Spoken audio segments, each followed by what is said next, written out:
Jinnah started pressing the Khan to sign the instrument of accession, and when he did not agree, in March 1948, the Pakistan army marched into Kalat, picked up the Khan, brought him to Karachi, which was the capital, and forced him to sign the instrument of accession. Or where the Baloch have been exploited, their resources have been taken away from them, they have not got the benefits of their resources, and the economic and social conditions in Balochistan are the worst in Pakistan. That Dera Bukti itself, the district in which the gas was found, did not have access to piped gas for 30 years.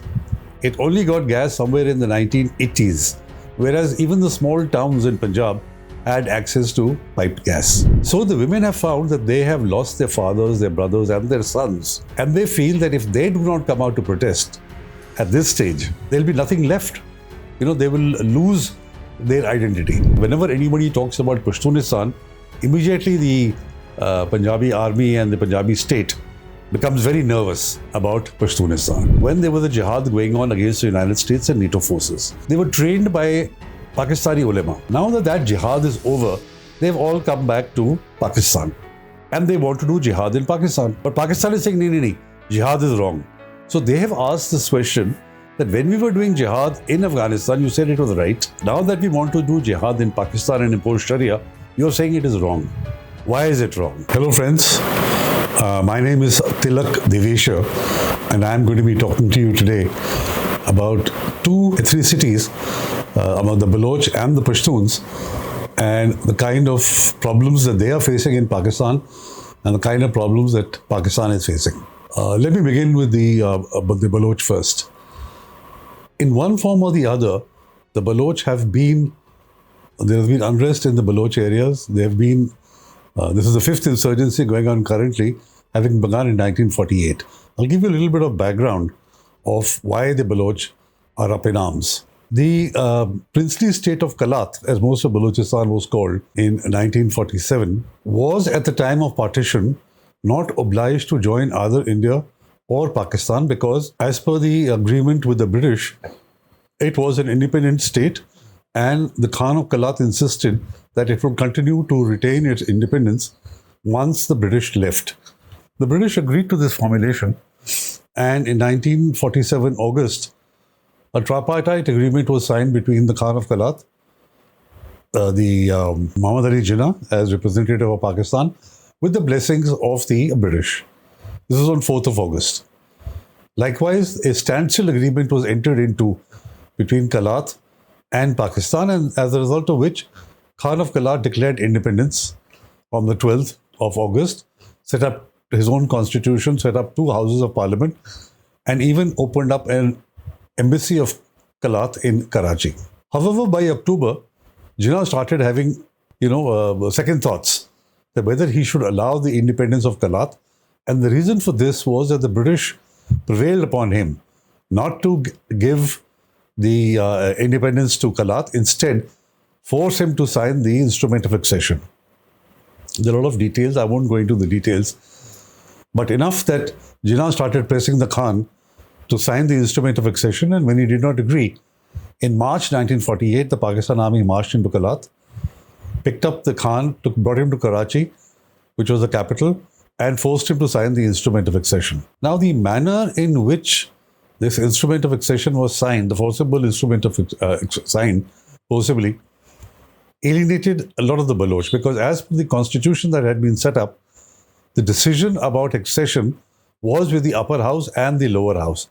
And both these houses had declined to accede to Pakistan. The Khan's brother broke out in a rebellion right in March 48 itself, and he went and fought in the hills for about a year and a half. Then the Pakistan army prevailed upon him, swore an oath on the Quran that he will get free passage, and asked him to come down and stop the insurgency. But when the Khan's brother came down, he was arrested despite the assurances given on the Quran. He was arrested, tried, and put behind bars. Now, while the insurgency itself was insignificant, its importance lies in the fact that his was the first insurgency in Balochistan, which showed that the Baloch did not accept the accession to Pakistan, and that Pakistan had broken its promises made on the Quran. Similarly, in 1958, there was another insurgency where once again This time it was led by an 80-year-old tribal leader called Naroz Khan Zarakzai. He also went into the hills. Again, the Pakistan army swore on the Quran that he would get free passage. When he came down, he was tried along with his followers. And because he was 80 years old, he was he was not hanged, but all his other followers were hanged. So once again, the Pakistan army broke this solemn promise made on the Quran. So this alienated the Baloch right from the beginning of the creation of Pakistan in 1948 onwards. Similarly, there was an insurgency in 62. There was another insurgency in 73, 77. And finally, what we are seeing today is the fifth insurgency, which broke out in 2004. It got intensified after a lady doctor was raped in the Sui gas fields. And then subsequently, when Akbar Bukti was trapped in a cave and killed during the time of Musharraf. Once again, there was a complete protest and unrest in Balochistan. So that is one part of it where the Baloch have broken out into insurgency frequently because of that initial, sin, as it were, of not accepting the accession of forcible accession into Pakistan. And since 48 till today, there has been a long list of where the Baloch have been exploited. Their resources have been taken away from them. They have not got the benefits of their resources. And the economic and social conditions in Balochistan are the worst in Pakistan. And if you compare any of the statistics, any parameter, whether it is children's health, women's health, education, or even the use of resources, Balochistan languishes at the bottom. For example, the 13th most underfed districts in Pakistan are in Balochistan. Sui gas was discovered in Sui in Balochistan, and for 30 years, it supplied 90% of the gas for Pakistan. And yet, you'll be shocked to learn that Dera Bukti itself, the district in which the gas was found, did not have access to piped gas for 30 years. It only got gas somewhere in the 1980s, whereas even the small towns in Punjab had access to piped gas. Similarly, the wellhead price of gas in Balochistan was the lowest as compared to the wellhead price in Sindh and in Punjab. As a result, Sindh and Punjab got far more royalties than what did Balochistan get for almost 40 years.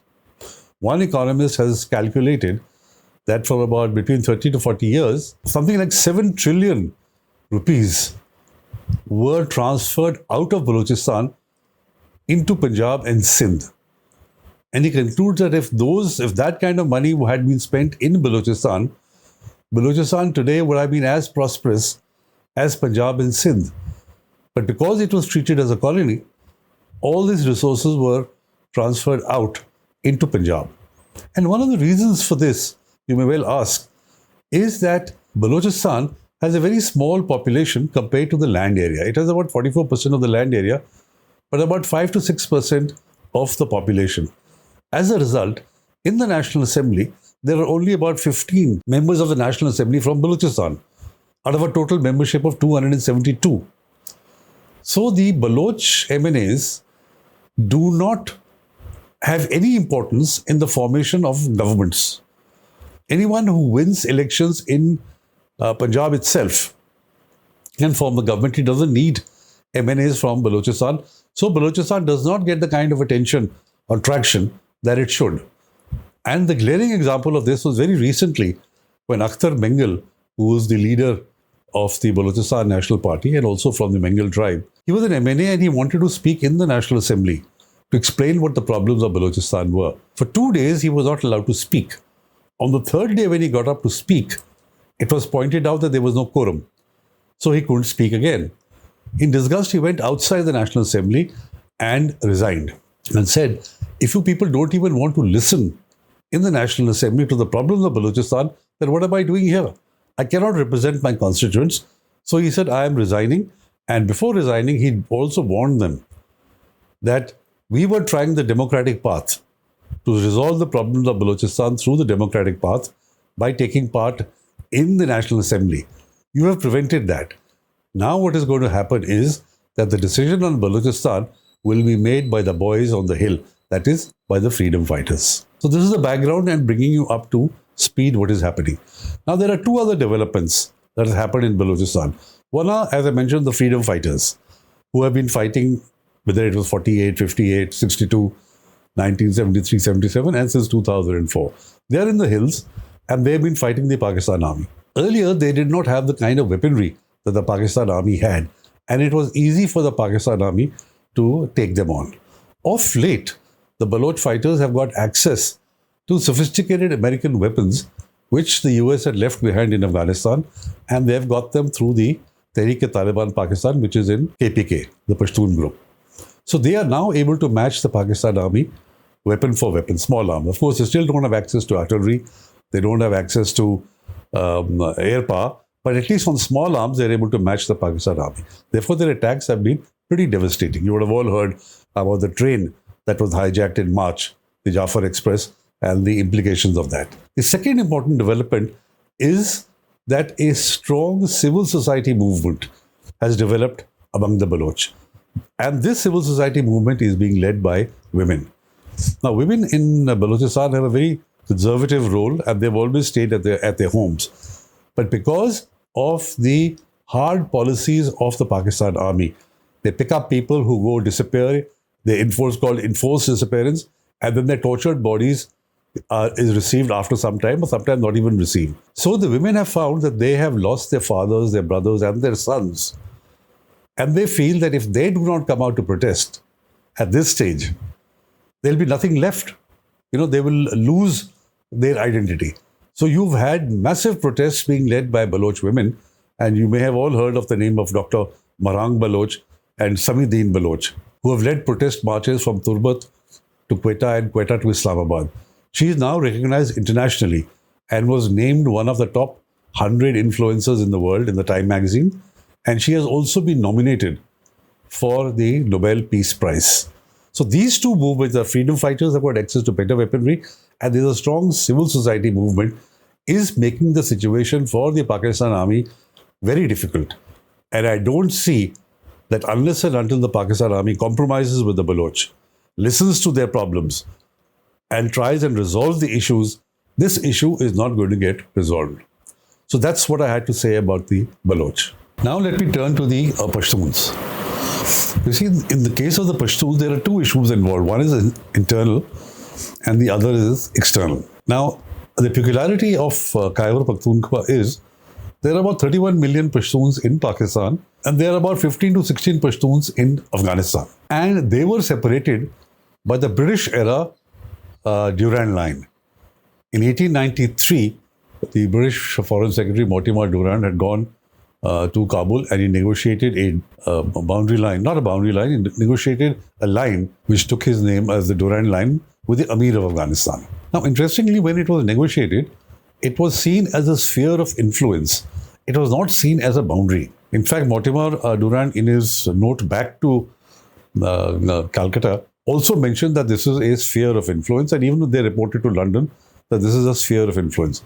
In the colonial time, between two colonial powers, this was understood as a sphere of influence that did not transfer sovereignty. The sovereignty remained with the Amir of Afghanistan. But it just so happened that when the British were leaving their subcontinent after the partition, they realized that they needed to strengthen Pakistan. If that sphere of influence went back to Afghanistan, then Pakistan would be weakened.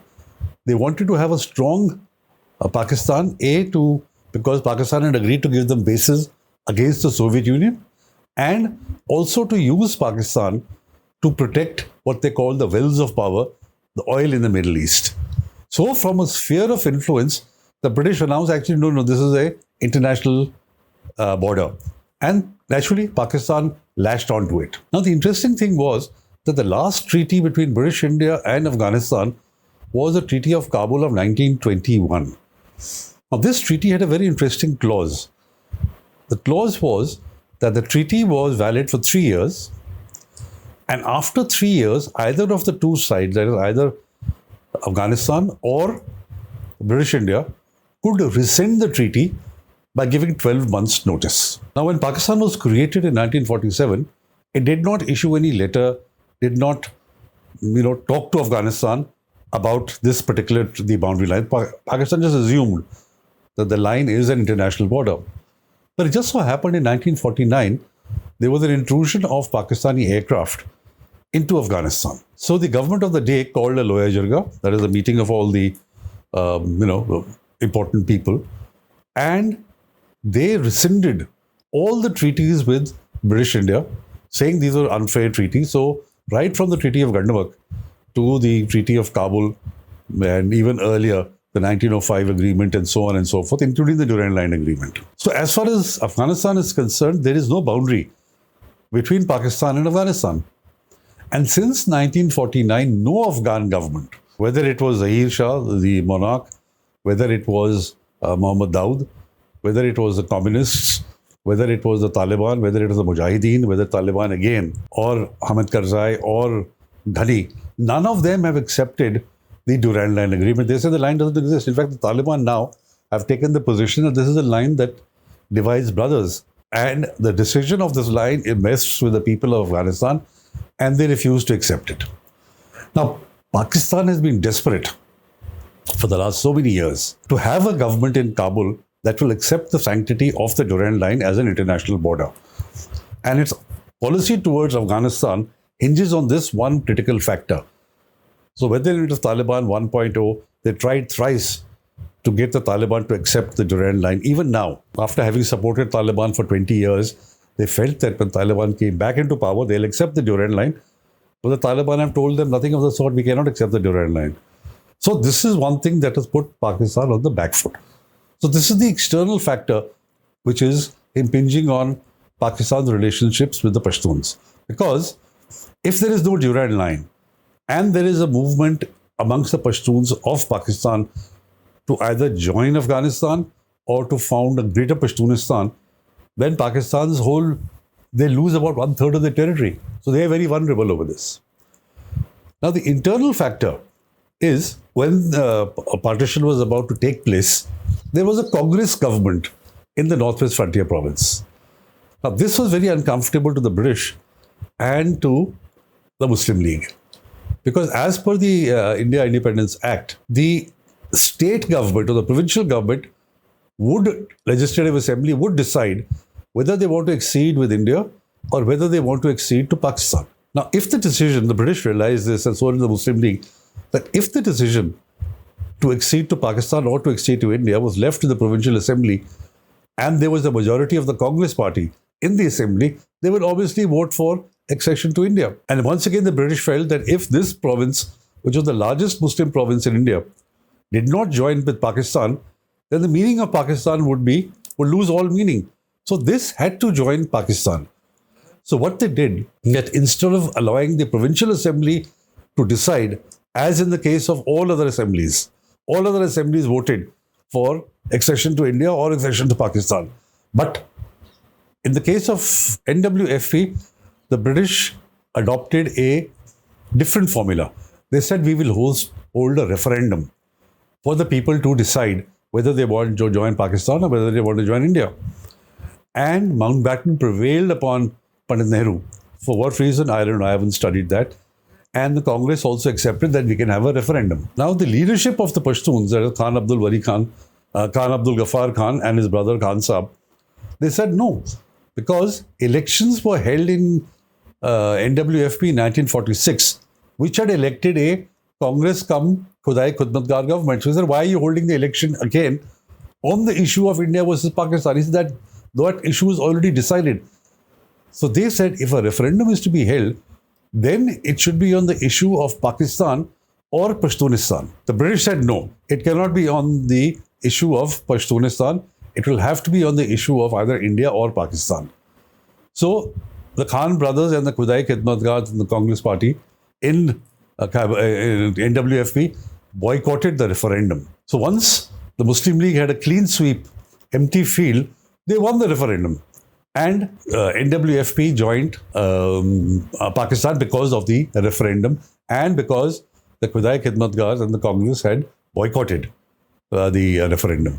But because Ghaffar Khan had raised the issue of Pashtunistan, the Pakistan government continued to view them very suspiciously. Right, for 30 or 40 years, they were viewed very suspiciously. And it was only much later in the 80s or 90s that the name of Northwest Frontier Provinces was changed. That too by adding the name of Khyber before, it became Khyber Pakhtunkhwa.